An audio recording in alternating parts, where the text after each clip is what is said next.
मी shirt नवीन घालून आलेला आहे, त्याच्यावर मेसेज एक देत आहे. काय नेमकं सरकारला आता काय सांगायचं सरकार? शिक्षक भरती ही लवकरात लवकर व्हावी आणि नुसतं नावापुरती 20,000 न करता 60,000 पदं ही शिक्षक भरतीची रिक्त आहेत, ती पूर्णपणे भरावीत.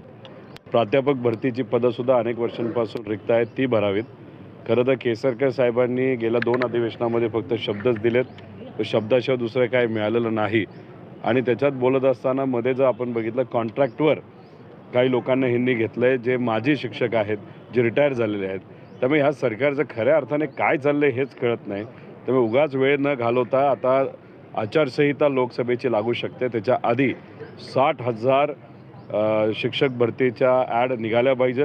त्याच्याचबरोबर जे काही पेंडिंग प्राध्यापक भरती तीसुद्धा व्हावी यासाठी हे जे काही जॅकेट आहे ते घातलेलं आहे. त्याच्याचबरोबर समूह शाळा योजना ही आता स्थगित करावी, माघार घ्यावी आणि त्याच्याचबरोबर जे काही दत्तक पालक योजनेचं नवीन भूत या सरकारने आणलेलं आहे प्रायव्हेट लोकांना सहकार्य करण्यासाठी, ते सुद्धा मागे घ्यावं.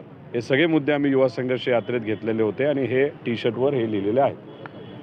सर काल छगन भुजबळांनी पुन्हा सरकारवरती ताशेरे ओढलेले आहेत आरक्षणावरून, कसं बघताय? संविधानिक पद सोडा, म्हणजे काय करायचं करा.